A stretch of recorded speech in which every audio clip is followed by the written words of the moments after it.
মাহবুবের নিতু লেখিকা ত্রিধারানিকা পর্ব ২৭। মাহবুব ফিসফিসিয়ে বলল, কোথায় ছিলি? মঙ্গোলিয়ার? পা কি বরফে জমে গেছে? হেঁটে আসতে পারছিস না? এতক্ষণ লাগে? ব্যাপারটা যদি আমার পেট খারাপের হতো তাহলে এতক্ষণে কি ঘটে যেত বুঝতে পারছিস তো? ইতিশা মুখ কালো করে বলল, রাকিবের বন্ধুরা এসেছে, ওরা বউ দেখবার জন্য অস্থির হয়ে আছে, অথচ নিতুকে এখনো স্টেজে আনা হয়নি। আমাকে তো ওদেরকে সময় দিতে হচ্ছে, তাই না? স্টেজে আনা হয়নি মানে? নিতু কোথায়? দুবার খোঁজ করলাম, বড় মামি বললেন রেডি হচ্ছে। শাড়ি নাকি দুবার করে পরাতে হচ্ছে, কি একটা ঝামেলা হয়েছে। শাড়ি দুবার পরাতে হচ্ছে মানে? আগে রিহার্সেল করেনি? আজ বিয়ের দিনে ঝামেলা বাঁধবে কেন? আমি কি জানি, এমনভাবে ধমকাচ্ছিস যেন আমি ঝামেলা বাঁধিয়েছি। অবশ্যই তুই ঝামেলা বাঁধিয়েছিস, তুই আর মা। আমি এজন্যই বলেছিলাম লেহেঙ্গা দিয়ে দিই, ফট করে পরে ফেলবে। সারি সারি বলে দোকান কাঁপিয়ে দিলি। ভাইয়া শোন, আমি তোর কাছে দাঁড়িয়ে ঘ্যান ঘ্যানানি শুনতে পারবো না। গেস্টদের কিছু অংশ খেতে বসে গেছে অলরেডি, দেখাশোনার ব্যাপার আছে। তুই এক্ষুনি নিতুর কাছে যাবি, বলবি ভেরি আর্জেন্ট, আমার সঙ্গে যাতে কথা বলে। এখন কি করে কথা বলবে? বিয়ের পর তো বাড়িই যাচ্ছে, তখন ইচ্ছে মতো কথা বলিস। এই কথা বিয়ের আগে বলতে হবে, এই কথা বিয়ের পর বউয়ের সঙ্গে বলা যায় না। আমি কি করে কথা বলবো? তুই ফোন কর। আমি ফোন করছি, ধরছে না। ফোন করতে বলবি, খুব দরকার। এক কাজ কর, তুই বরং সামনে দাঁড়িয়ে তোর ফোন থেকে কথা বলে দিবি আমার সঙ্গে। এছাড়া আর কিছু? ছোট মামা মামি কই, দেখা করেছিস? আমি তাদের মেয়ের বিয়ে করতে এলাম, একবার একটা খোঁজ নিলেন না আমার। তাদের মেয়ে বিয়ে করছি বলে চোখের বিষ হয়ে গেলাম। কোথা থেকে দেখা হবে? আমরা তো মাত্র এলাম, হয়তো বাড়ির ভেতরে আছেন। দেখ, অনুষ্ঠান তো লনে হচ্ছে, আমি এই অনুষ্ঠানে জায়গা ছেড়ে তো বাড়ির ভেতরে গিয়ে বসে থাকতে পারি না। ঠিক, নিতুর সঙ্গে কথা না বললে আমি বিয়ে করতে পারবো না। না, নো এবং নেহি। যা। তুই হঠাৎ হঠাৎ পাগলের মতো কী সব বলিস বলতো ভাইয়া? যাচ্ছি আমি। মাহবুব আবার ফোন করলো নিতুর ফোনে। কিছু একটা গোলমাল কেন লাগছে তার কাছে? বড় মামা আছেন, ছোট মামা নেই, বড় আন্টিও দেখা করেননি, অথচ গতকাল রাতেও যখন সে এ বাড়িতে এসেছিল সবাই তাকে কত আদর করলো। আজ এত ঠান্ডা অনুভূতি কেন অনুভব হচ্ছে? কোথায় গেছে সবাই? রুবা কোথায়? মাহবুব রুবার নাম্বারে ফোন করলো। আশ্চর্য, ফোন সুইচ অফ কেন? একটা মাত্র ছোট বোনকে বিয়ে করতে আসা বর, অথচ রুবা একবারও দেখতে এলো না। আজ কি হয়েছে সবার? এমন তো নয় মেয়ে বিয়ে দিচ্ছে বলে এরা সবাই মাহবুবকে পর করে দিচ্ছে। মাহবুব তো এবারই ছেলের মতো, এত খাপছাড়া কেন লাগছে সবটা মাহবুবের কাছে? মাহবুব মেসেজ করলো রুবার ফোনে। কি কথা ছিল রুবা? কই তুই? ফোন অন করলেই দেখতে পাবে রুবা। ইথিশা ফোন করেছে। হ্যালো ইথি, নিতুকে পেয়েছিস? ভাইয়া, নিতু তো কথা বলতে চাইছে না, কাঁদছে খুব। বিয়ে হওয়ার আগেই কেঁদে ভাসাচ্ছে কেন? তুই ওকে ফোনটা দে। বলছে তো কথা বলবে না, কাঁদছে। কাঁদাছেটা কেন? আমি কি ওর গলায় চিপে ধরেছি? না কেউ মরছে? হ্যাঁ, বাড়ি ছেড়ে যাবে বলে? কেন? এ বাড়ি ছেড়ে আগে থাকেনি বিদেশে? মাহবুব স্টেজ থেকে নেমে পড়ল। একটু নিরিবিলিতে গিয়ে কথা বলা দরকার। তবে কি নিতু মন থেকে বিয়েটা করতে চাইছে না? ইথি, তুই ওকে বল আমি জাস্ট 10 সেকেন্ড কথা বলবো। সঙ্গে এও বল ফোনটা রিসিভ না করলে আমি ওর ঘরে চলে আসব। ভাইয়া, আমি ফোনটা স্পিকারে দিচ্ছি, তুই যা বলার বল। নিতু, আমার জাস্ট 2 মিনিটের দরকার, 120 সেকেন্ডস কথা বলবো, তুই শুধু হু হা করবি। I beg most respectfully to state that I am in extreme emergency. It's the question of my life. If you don't talk to me, I will come. Nitu phone ধরে ফোঁপাতে ফোঁপাতে বলল, বলুন কি কথা? কেঁদে জিজ্ঞেস করছিস কেন? আমি কি বকেছি তোকে না মেরেছি? হ্যাঁ, নরমভাবে আমার বোনকে পাঠিয়েছি, 100 বার করে ফোন করেছি তোকে, ফোন ধরছিস না কেন? আমি মারাও যাই সেটা শুনতেও তো ফোন রিসিভ করতে হবে, তাই না বল? নিতু কোনো জবাব দিল না। আশপাশে শোরগোল শোনা যাচ্ছে। মাহবুব নিজেও মিনিট দুয়েক চুপ করে রইল। নিতু কি তাহলে সত্যি বিয়েটা করতে চায় না? তবে কি ভালোবাসায় অন্ধ হয়ে মাহবুব নিতুকে সত্যি সত্যি জোর করছে? ভালোবাসা ফলাতে গিয়ে সে বিরাট কোনো ভুল করে ফেলছে না তো? কেন? মাহবুবের তো কোথাও না কোথাও মনে হয়েছে নিতুর জন্য সেই ভালো বর হবে, সেই উপযুক্ত। তবে কি সব ভুল? একটা মানুষের মনের ইচ্ছের উপর কি সত্যি অবিচার করছে সে? নিতুকে পেতে গিয়ে কি নিতুর হৃদয়টাকেই হারাচ্ছে? সারা জীবনের জন্য কাছে আনতে গিয়ে এই জীবনের সবথেকে বেশি দূরত্বে নিয়ে যাচ্ছে না তো? মাহবুব ধীরস্বরে বলল, মনোযোগ দিয়ে শোন নিতু, আমাদের বিয়ে এখনো হয়ে যায়নি। তুই যদি বলিস আমি এক্ষুনি সবাইকে নিয়ে ফিরে যাব, কোনো বিয়ে ফিয়ে হবে না। নিতু এবারও কোনো কথা বলল না। তুই ভালো করে জানিস আমি যেটা বলি মুখে বলি সেটা করি, কোনো কিছু চিন্তা করিস না। তোর বাবা চাচা আত্মীয় স্বজন সবাইকে আমি ম্যানেজ করব। আর ম্যানেজ যে আমি খুব ভালোভাবে করতে পারি সেটা তো বিশ্বাস করিস। একটু দ্বিধা করিস না। তাও একটু কথা বল নিতু। হ্যালো নিতু। নিতু নিতু যন্ত্রের মতো বলল, কিছু হয়নি মাহবুব ভাই, আপনি শুধু তাড়াতাড়ি বিয়েটা মিটিয়ে ফেলুন। বিয়েটা যত তাড়াতাড়ি হয়ে যাবে বড় চাচা বড় চাচির জন্য তত ভালো। মাহবুবের বুকের ভেতরটা ভীষণ কেঁপে উঠল। নিতু এমন করে কথা বলছে কেন? এত পাথর গলা কেন? নিশ্চিত কিছু একটা ঘটেছে। নিতু, কি হয়েছে? কিচ্ছু হয়নি। তুই মিথ্যে বলছিস নিতু, আমি তোর কথা ধরতে পারি। তোর মিথ্যা কথা থেকে গন্ধ বেরোয়, আমি এখনো গন্ধ পাচ্ছি, মিথ্যে গন্ধ। বললাম তো কিছু হয়নি, আপনি তাড়াতাড়ি বিয়ের ফর্মালিটিসটা শেষ করুন। তুই বলবি না কি হয়েছে, তাই না? মাহবুব আরও কয়েক সেকেন্ড চুপ করে রইল। নিতু, আমার বাবা যখন মারা যায় আমি একদম পাশে বসা। তুই বিশ্বাস কর আমি এক ফোঁটা কাঁদিনি। বাবার শেষ নিঃশ্বাস ত্যাগের পর সবাই যখন কাঁদছিল তখন আমি খুব ঠান্ডা মাথায় হাসপাতালের বিল পে করেছি, ফ্রিজিং ভ্যান ভাড়া করেছি, বাবার কফিনের গাড়িতে বসে বাড়ি এসেছি, কাফন কিনেছি, লাশ ধুইয়েছি, এক ফোঁটা কাঁদিনি। তুই জানিস আমি মানুষটা ফাঁকা, একদম ঠুনকো। তবে আমার আর কিছু থাকুক না থাকুক পরিস্থিতি সহ্য করবার একটু সামান্য ক্ষমতা আছে, যে সেটা তো মানবি। আজ তুই তোর এই মাহবুব ভাইকে ভরসা করে একটা কথা বলতে পারিস না নিতু। আমাকে বিয়ে করে সারা জীবন তাহলে কি করে কাটাবি বল তো? নিতু কোনো রকমে বলল, আমার কোনো ভরসা চাই না, কারো কাছ থেকে কিছু চাই না। আপনি বিয়ে করতে এসেছেন, বিয়ে না করলে কি চলবে আপনার? আমার মাথা গরমের ভয়ে নিজেকে চুপ করিয়ে রাখছিস, কিন্তু তুই আমাকে তোর সমস্যাটা না বললে আমি যে তোকে বিয়ে করে আজীবন মাথা গরম করে থাকবো, সেটা কি আমার ওপর তোর খুব বেশি অবিবেচনা হয়ে গেল না? নিতু, আমি কথা দিচ্ছি তোকে, তুই যদি বিয়েটা না করতে চাস আমি পুরো ব্যাপারটা খুব ঠান্ডা মাথায় ম্যানেজ করে বাড়ি চলে যাব। I promise Nitu, god promise. আমি কোনোদিন তোকে এই নিয়ে কিচ্ছু বলবো না, কিচ্ছু জিজ্ঞেসও করবো না।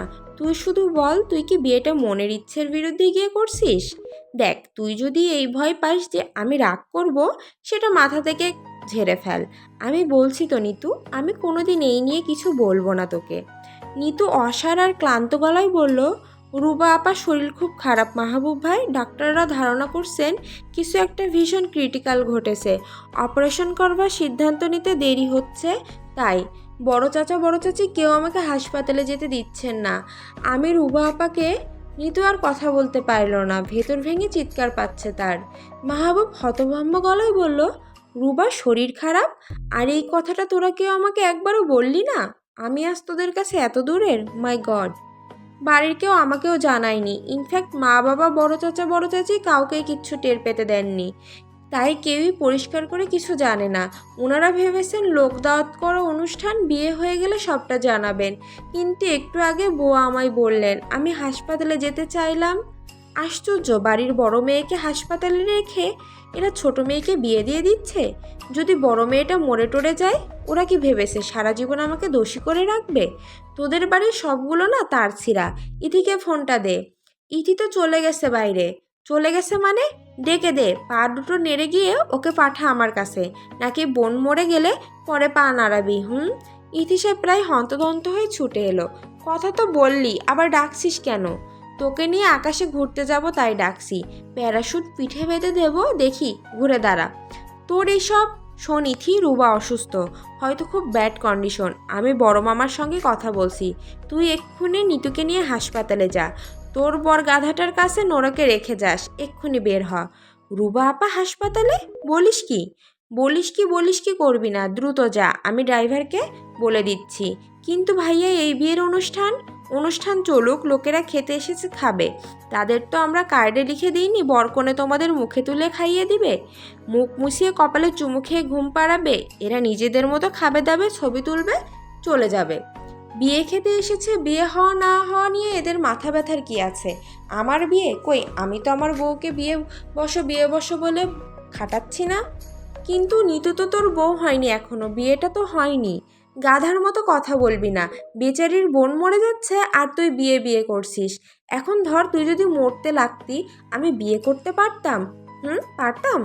তুই নিতুকে নিয়ে তাড়াতাড়ি আয়, আমি বড় মামাকে বলছি পুরো ব্যাপারটা গুছিয়ে নিতে। বিয়েটা কি তাহলে হবে না ভাইয়া? তুই কি চাস রুবার মৃত্যুবার্ষিকী আর আমার ম্যারেজ ডে একদিনে হোক? কি চাস? আমি যাতে অ্যানিভার্সারিতে কেক না কাটতে পারি, ফু দিয়ে মোমবাতি না নেভাতে পারি, পাঞ্জাবি পরে নিতুর সঙ্গে ঘুরতে না পারি? এই তো চাস তাই না? আমি তো ভেবেই পাই না তোর মতো বদবুদ্ধির একটা মেয়ে আমার মতো ভালো ছেলের মায়ের পেটে জন্মালো কি করে। একই মা অথচ তুই শিট আমি মিট। আমরা যে বেরোবো এটা কি লুকিয়ে? আপাতত কেউ যাতে টের না পায়। সবটা আস্তে ধীরে বলবো আমি। গেস্টদের খাওয়া হয়ে যাক, লোকেরা ভাববে বউ আছে হয়তো বাড়ির ভেতরে। ইথি আর দাঁড়ালো না, সে ছুটে ভেতরে চলে গেল। মাহবুব দীর্ঘশ্বাস ফেলল। পৃথিবীতে সেই বোধহয় একমাত্র বর যার কোণের বড় বোনের বাচ্চা হবে বলে শেওরানি পরে এখন তাকে হাসপাতালে যেতে হচ্ছে। ইস! মাহবুব বিষণ্ণ মুখে পাগড়ি খুলে হাতে নিল। বিয়ের জন্য কি চমৎকার করে সেজেছিল আসছে, অথচ নিতুকে দেখানোই হলো না। আচ্ছা, নিতুকে বউ সেজে কেমন দেখাচ্ছিল? নিশ্চয়ই আগুন ধরানো সুন্দর। এমনিতেও তো পৃথিবীর ওর থেকে মিষ্টি কেউ নেই। আজ নিশ্চয়ই মেরুন বেনারসিতে পৃথিবীর সব আলো ছাপিয়ে গিয়েছে। ভালোই হয়েছে না দেখে। মাহবুব দেখলে হয়তো রুবার কাছে যেতে দিতে পারতো না, হয়তো বা গলায় ছুরি ধরে বলতো, আগে বিয়ে এরপর তোর বোন। গেস্টদের বিদায় করে পুরো আয়োজনটা ম্যানেজ করে মাহবুব যখন হাসপাতালে পৌঁছালো তখন বিকেল হয়ে গেছে। ভালো খবর হচ্ছে ডক্টররা রুবার অপারেশন করতে শেষ পর্যন্ত সিদ্ধান্তে পৌঁছেছেন। রুবাকে অলরেডি অপারেশন থিয়েটারে নেওয়া হয়ে গেছে।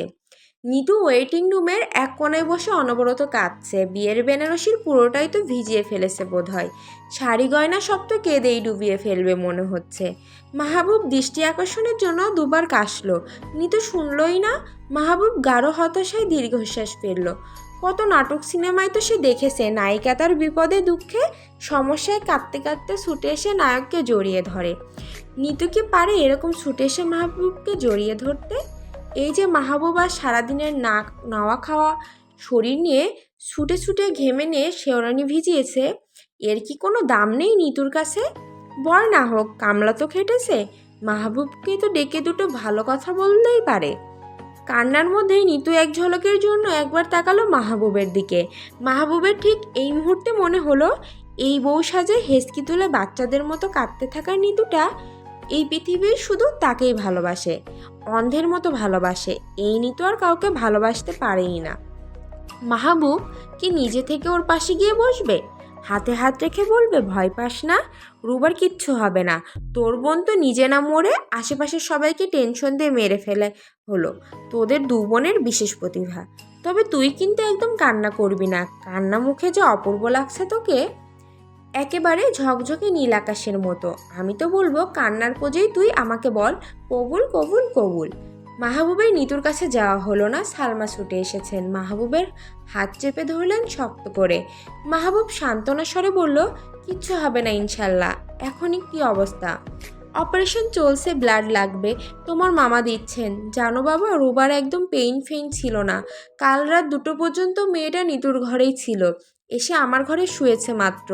তারপর থেকে ভয়ানক ব্লিডিং শুরু হলো, সঙ্গে শ্বাসকষ্ট। আমরা ডক্টরকে ফোন করলাম, ডক্টর বললেন এখনও যেহেতু ডেট বাকি তাহলে এমনিতেও হতে পারে। হাসপাতালে নিয়ে আসার পর ওরা চেক আপ করলো, মেডিসিন দিল, ব্লিডিং থামলো, কিন্তু এরপর থেকে বেবি নড়াচড়া করছে না। রুবার এত হাই ব্লাড প্রেশার যে তক্ষুনি অপারেশন করা সম্ভব হয়নি। সালমার কথা বলতে পারলেন না, বুক ভেঙে যাচ্ছে তার। আমাদের মেয়েটার প্রথম সন্তান, মেয়েটার শরীর এত খারাপ করে গেল কয়েক ঘন্টার মধ্যে, আমরা চিন্তাও করতে পারলাম না। ডক্টর বললেন ওর নাকি নিঃশ্বাসের কষ্টটাই হার্টে এফেক্ট করেছে। সালমার অঝরে কাঁদতে লাগলেন। মাহবুব তাকে ধরে নিয়ে বসালো। আপনি কাঁদবেন না আন্টি, প্লিজ কাঁদবেন না। এর মধ্যে আমাদের পরীক্ষা নিতে হয় আন্টি, ভালোবাসার পরীক্ষা। করুণাময় ইচ্ছা করে আমাদের সেই পরীক্ষা নেন। আমরা যাদের বেশি ভালোবাসি পরীক্ষা হয় তাদের নিয়ে। তখন করুণাময় আমাদের প্রার্থনার গভীরতা দেখেন, ভালোবাসার জোর দেখেন। আপনি ভেবে নিন না, এখনও আমরা সবাই রুবাকে নিয়ে পরীক্ষায় আছি আন্টি।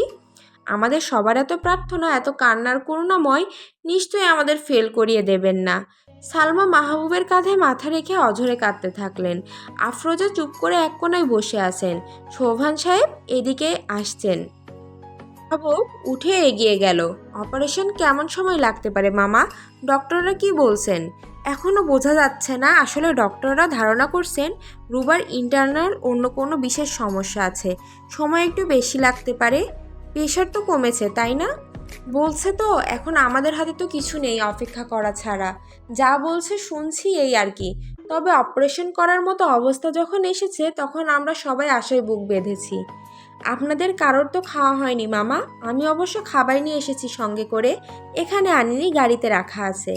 এই অবস্থায় তো কেউ খেতেও পারবে না। বড় আন্টির তো ডায়াবেটিক্স আছে, ইনসুলিন নিয়েছেন কি না? আমার মনে হয় আফরোজা খাবে না কিছু। তবু চেষ্টা করে দেখো একবার। নিতুকেও দেখো, মেয়েটা আজ বোধহয় এক গ্লাস পানিও খায়নি। নিজের জীবনের এত বিশেষ একটা দিন কাঁদতে কাঁদতে গেল মেয়েটার। নিতু কথাটা শুনবার সঙ্গে সঙ্গে উঠে চলে গেল করিডোরের শেষ মাথায়। মাহবুব দেখেও না দেখার ভান করলো। যাক, যেদিকে খুশি যাক। বউ সেজে হাসপাতালে ঘোরাঘুরি করে যদি কেউ মজা পায় তবে ঘুরুক না। মাহবুব তো মানা করছে না, হাঁটলেই ঝনঝন করে গয়না বাজছে। বাজা বাজা, আরো বেশি করে বাজা। বাজনা শুনিয়ে চোর ডাকাত নিয়ে আয়। এই গয়নার টাকা তো আর তোর যাবে না, আমার যাবে। আবার গয়না কিনতে হবে। আমি ফকির হয়ে রাস্তায় দাঁড়ালে তবেই না এই জীবনে সব মনোবাসনা পূর্ণ হবে তোর। মাহবুব অনেক চেষ্টা করেও লাভ হলো না। আফরোজা এক গ্লাস পানি ছাড়া কিছুই খেলেন না। তুমি বরং নিতুর কাছে যাও বাবা। আমাদের এই মেয়েটাও না শেষ পর্যন্ত অসুস্থ হয়ে যায়। একজনকে নিয়েই তো পারছি না আর। মাহবুব মনে মনে বলল, খাবে না কেন? সরকারি খাবার পেয়ে যাচ্ছে বলে খাচ্ছে না? এই খাবারের জন্য মানুষ মেথরগিরি করছে, আর তিনি খাবে না। আপনারা সামনে না থাকলে তো আমি থাপড়িয়ে থাপড়িয়ে খাওয়াতাম নিতুকে। আমাকে বিয়ে না করে অসুস্থ হওয়া এত সোজা? শরীর মাটি করে ফেলেছি এই বিয়ের জন্য। এই জীবন সমুদ্রের পানির মতো নুনের শরবত বানিয়ে ফেলেছি আপনাদের মেয়ের জন্য। আর এখন শুনছি কি তিনি না খেয়ে শরীর খারাপ করাবেন। আমার সঙ্গে পলিটিক্স সব বের করব আমি। নিতুকে পাওয়া গেল করিডোরের একেবারে শেষ মাথায়। জানালার কাছের ফাঁকে সে একদৃষ্টিতে বাইরে তাকিয়ে আছে। বিকেলের আলো নিভছে সবে। মাহবুব নিঃশব্দে পেছনে গিয়ে দাঁড়ালো। বেশ খানিকক্ষণ চুপচাপই রইল। একবার বলতে চাইলো, নিতু কিছু খাবি চল। অনেক চেষ্টা করেও কথাটা মুখে এলো না মাহবুবের। নিতুর সামনে এলে কেন সে এই যত্ন নেওয়া কথাগুলো বলতে পারে না? কেন? নিতুই কথা বলল প্রথমে। পেছনে না তাকিয়েই বিষণ্ণ কণ্ঠে বলল, আমি এসে রুবা আপাকে একটুর জন্য দেখতে পেলাম। কথা বলতে পারছে না, প্রচণ্ড শ্বাসকষ্ট, মুখে অক্সিজেন মাস্ক, চোখ মুখ ফুলে ভয়ঙ্কর অবস্থা। তাও কোনো রকমে আমায় কি বললো জানেন? বলল সোহেলকে একটু ফোন করে বলে দে নিতু চিন্তা না করতে। বিদেশে মানুষটা একা একা, কিছু হয়ে গেলে ওখানে কে দেখবে? এখানে তো আমার পাশে সবাই আছে। এইটুকু বলে নিতু থামলো। ফুপিয়ে ওঠা কান্নার তোরটাকে সময় দিল। মাহবুব বললেন না, পরেও বলল, স্বামী স্ত্রীর ব্যাপারটা ভীষণ অন্যরকম নিতু। এখানে মরতে গিয়েও ফিরে তাকাতে হয়। জীবন মরণের জন্যই তো এই বিয়ে। তাই তো রক্ত ছাড়াও সব থেকে শক্ত সম্পর্ক এটা। মাহবুব পাশাপাশি এসে দাঁড়ালো নিতুর। ফোন করেছিস ওর বরকে? আমি কথা বলিনি, বাবা কথা বলল। ওর বর নাকি এখনও টিকিট পায়নি। এর মধ্যে আপার কিছু হয়ে গেলে আমি তো ভাবতেই পারছি না। কিচ্ছু হবে না দেখিস।